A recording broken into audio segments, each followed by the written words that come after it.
Bismillahirrahmanirrahim. Assalamu alaikum. Урматтуу жалпы биздин көрүүчүлөр. Жараткан насип этип кайрадан сиздер менен сабактарыбызды чогуу биргеликте улантмакчыбыз. Бүгүн өтүлө турган тема укшуга чейин өтүлүп келип, токтоп калган жерден биз уламакчыбыз. Бул жогоруда таскада жазылып тургандай идгам мутамасилайн. Идгам мутамасилайн.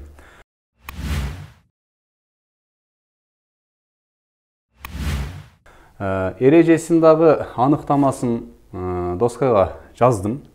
Чогуу окуп түшүнүктүү болуш үчүн, эгер эсиңиздерде болгон болсо, буга чейин мен өзүм эле ооз эки айтып туруп, анан дароо эле арабча сөздөрдү талдөөгө өтүп кетчү элек.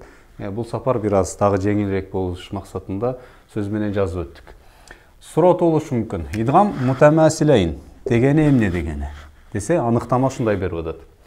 Эки окшош тамга бири-бирине жолуккан кезде, эки окшош тамга, бә-бәгә, тә-тәгә, фә-фәгә. Кыскасы, тамгалар эки окшош тамга бири-бирине жолуккан кезде, биринчиси сүкүндүү болуп, экинчиси аракеттүү болсо. Эки тамга келди, катар. Биринчиси сүкүндүү, экинчиси аракеттүү. Бул дегени мисалы мына. Б-га Б тамгасы жолукту. Биринчиси сүкүндүү, экинчи тамга аракеттүү болуп атат. Эки окшош тамга бири-бирине жолугуп, биринчиси сүкүндүү, экинчиси аракеттүү болгон кезде мурункусун кийинкисинин ичине, же болсо биринчи келген тамганы кийинки келген тамганын ичине киргизип, таштит менен окуу бул идгам мутамасилайн деп аталат. Тагыраак айтканда дагы бәгә бә жолугуп, биринчиси сүкүндүү болуп, экинчиси аракеттүү болгон болсо, могул бәни кийинки тамганын ичине киргизип, таштит менен окуу бул идгам мутамасилайн дейт. Буну азыр түшүндүрүш үчүн жазабыз. Бул азыр эрежеде кандай айтылса, мисалды биз ошондой жаздым. Эреже айтты. Бә тамгасы, мисалы, окшош тамга окшошко жолукса, бә сүкүндүү бә. Бәгә жолуктубу? Ооба. Эми ушуну эгер баштапкы эреже менен окуй турган болсок, кайсыл эреже бул жерде? Кала. Бә тамгасы сүкүндүү болгондо эдеребе, эдеребе, эдеребе би асака болуш керек эле.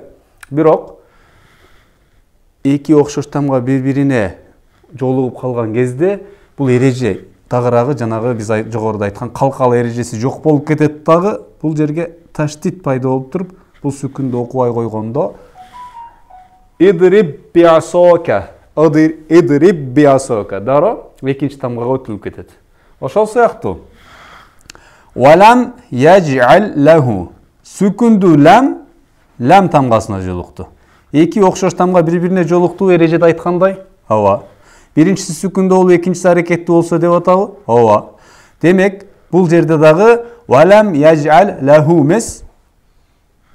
Мындайсы. Валам яж'ал лаху. Куранда бизди мынтип кыйнабай эле мону алып коет өзүчү. Дээрлик бардык курандарда. Кийинки тамганын үстүнө таштит коюп коет. Ошол жерде сизде суроо пайда болуп калышы мүмкүн да. Эмне үчүн ламдын эч кандай аракети жок болуп туруп, кийинки тамга дароо таштит болуп кетти десе, эреженин аты көрсө идгам мутамасилайн экен деп түшүнүп кетишибиз керек. Же караңыздар. Та тамгасы тага жолукту. Робихат тижара. Робихат тижара болуш керек. Бирок деп ичке окубастан ошондой эле эреже. Робихат тижара. Робихат тижара. Же сүкүндүү вау тамгасы вауга жолукту. Ау вазанухум. Ау вазанухум. Ау деген өзүнчө сөз.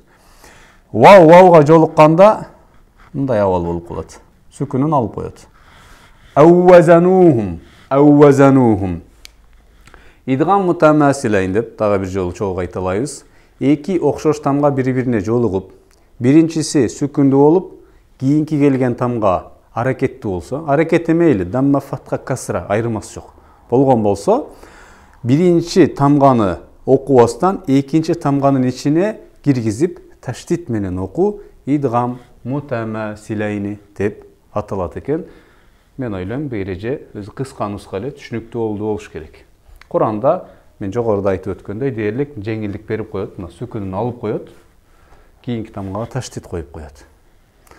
Суроо пайда болуп калышы мүмкүн. Эмне үчүн дегенде, бага сүкүн коюлбастан эч кандай аракети жок, таштит болуп калды дегендин эмнеси, жообу ушул эреже берет. Негизинде аслында бул жерде сүкүн болушу да мүмкүн. Болушу да мүмкүн. Негизи бар, болгону китепте жеңилдик болуш үчүн бизден эмне алып коет деген маселе. Урматтуу көрөрман, бүгүнкү сабагыбыз ушул менен аягына чыкты. Эреже идгам мутамасилейн деген эреже болду. Иншалла түшүнүктүү болот болуш керек. Буну көрүп эле койбостон, эми Куранды ачып барактап, эреже келген жерлерди биз сыйра көздөн өткөрүп койгон болсок, мүмкүн болсо жазсак, дагы биздин эсибизде калат. Ассаламу алейкум ва рахматуллахи ва баракатух. Аман болуңуздар.